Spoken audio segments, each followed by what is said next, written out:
Bismillahirrahmanirrahim. Assalamualaikum warahmatullahi wabarakatuh.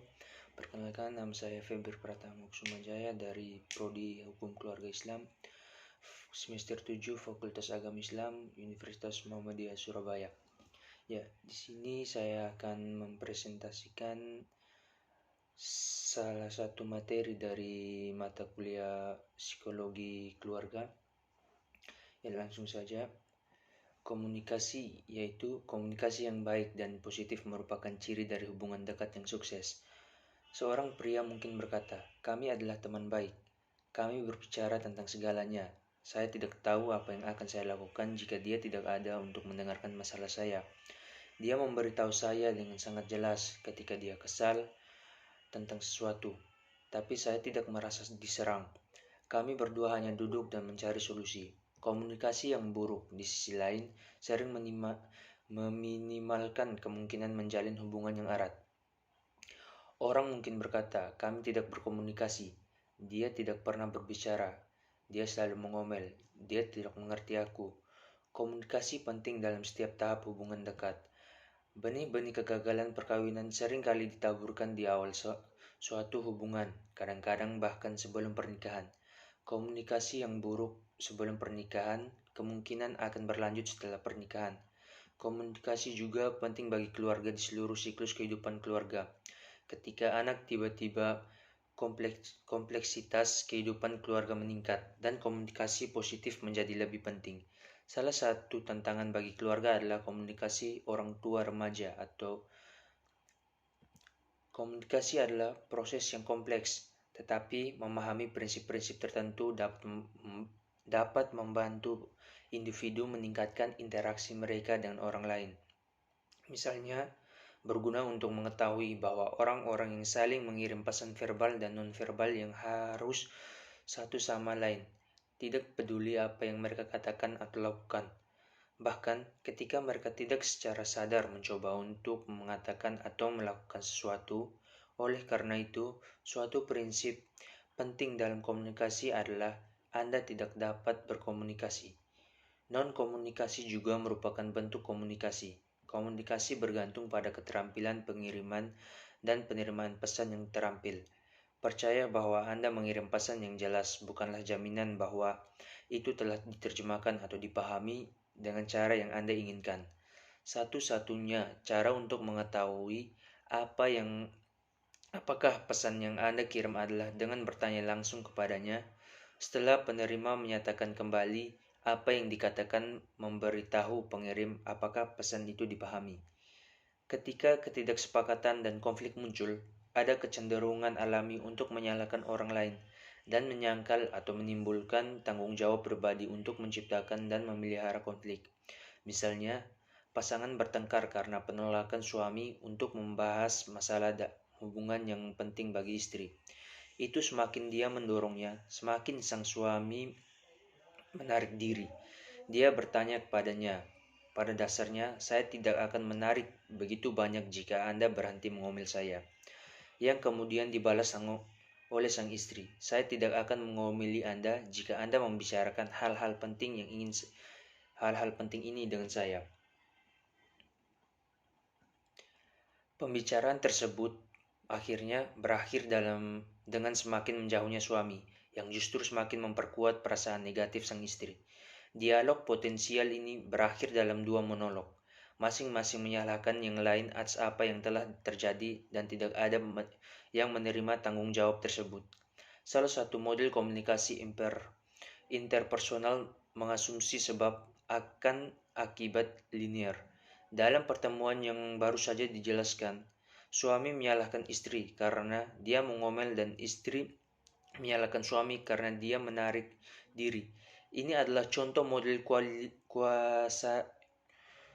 kuasalitas linear yang menyatakan bahwa ada hubungan langsung atau linear antara sebab dan akibat. Komunikasi antar pribadi yang mencerminkan model linear ini adalah biasanya destruktif daripada produktif. Kedua orang itu akhirnya berkata pada dasarnya, "Jika bukan karena Anda, saya tidak akan bertindak seperti ini." Model sistem keluarga menjelaskan lebih baik apa yang telah terjadi dan bagaimana menghindari situasi seperti ini. Menurut model kuasalitas melingkar, kedua orang menyangkal tanggung jawab atas apa yang telah terjadi dan untuk mengubahnya dan mencegahnya terjadi lagi. Dalam model kuasalitas melingkar, suatu orang mengirimkan pesan yang menyebabkan perubahan dan tanggapan dari orang lain. Respon tersebut menimbulkan respon baru pada orang pertama, dan seterusnya. Siklus yang biasanya meningkatkan menjadi konflik, tanggapan suami dan istri terhadap komentar masing-masing menjebak mereka ke dalam lingkaran setan kuasalitas. Dia berkata, "Saya menarik diri karena Anda mengomel." Dan dia berkata, "Saya mengomel karena Anda menarik diri." Setiap pasangan melihat perilakunya hanya sebagai reaksi terhadap perilaku orang lain, bukan sebagai faktor penentu dan respon orang lain. Intinya, keduanya sama-sama meningkatkan konflik. Yang terbaik adalah menghindari permainan menyalahkan dan fokus pada kerjasama untuk menemukan solusi yang dapat diterima oleh sama orang yang terlibat.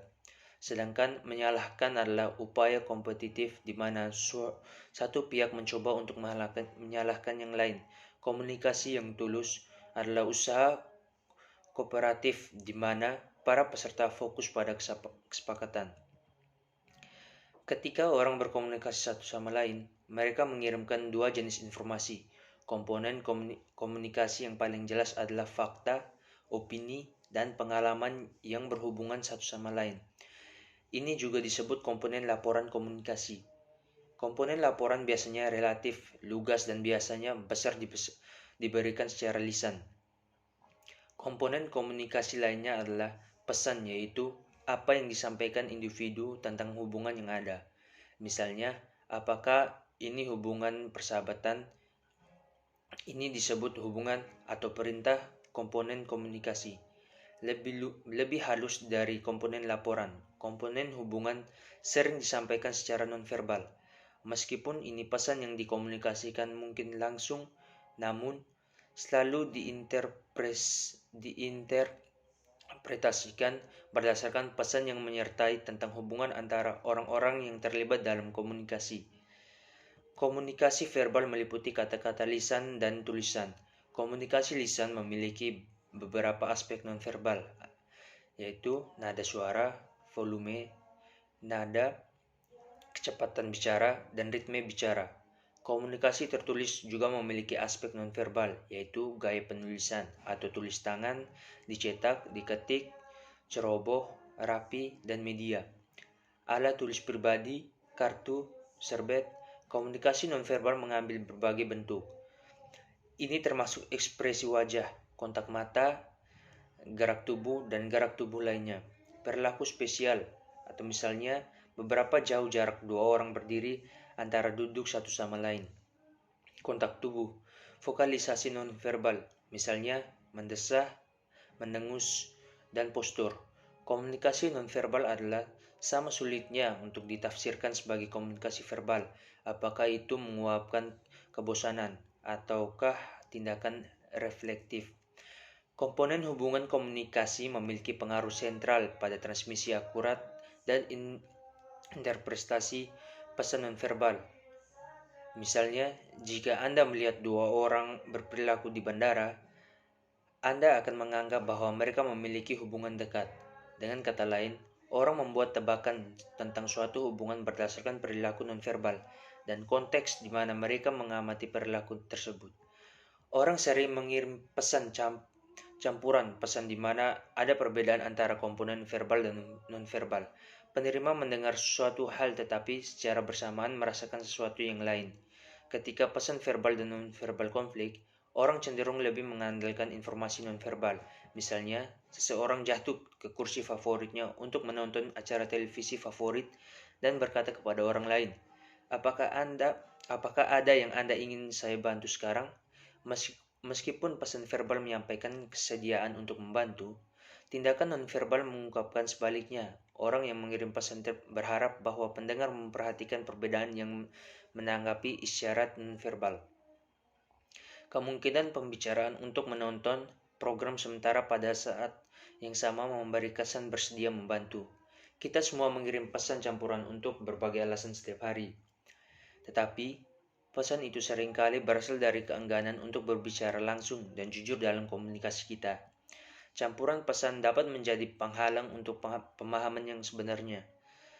Keterus-terangan dalam komunikasi menimbulkan kesalahpahaman dan kebingungan. Sedangkan pesan campuran adalah konflik antara komponen verbal dan nonverbal dari suatu komunikasi. Ikatan ganda terjadi ketika pesan verbal dan nonverbal atau komponen interaksi menyampaikan informasi yang menyebabkan beberapa penyertaan atau konflik tentang hubungan antara pembicara dan penerima atau the komponen hubungan. Penerima berada dalam ikatan ganda ketika pembicara menciptakan situasi sah atau tidak yang mempertanyakan jenis hubungan yang penerima miliki dengan pembicara. Contoh, ikatan ganda adalah ikatan satu orang memberitahu seorang teman sebuah rahasia dan kemudian mengetahui diri orang lain bahwa teman itu memberitahu rahasianya itu. Kemudian seharusnya seorang teman menceritakan sebuah rahasia, tetapi juga keberadaan persahabatan tersebut. Ketika seseorang mempertanyakan hubungan itu, dia terjebak dalam situasi ikatan ganda. Ya, sekian mungkin dari presentasi singkat tentang komunikasi dalam suatu materi di mata kuliah psikologi perkawinan. Kurang dan lebihnya saya mohon maaf. Wabillahi taufiq wal hidayah. Wassalamualaikum warahmatullahi wabarakatuh.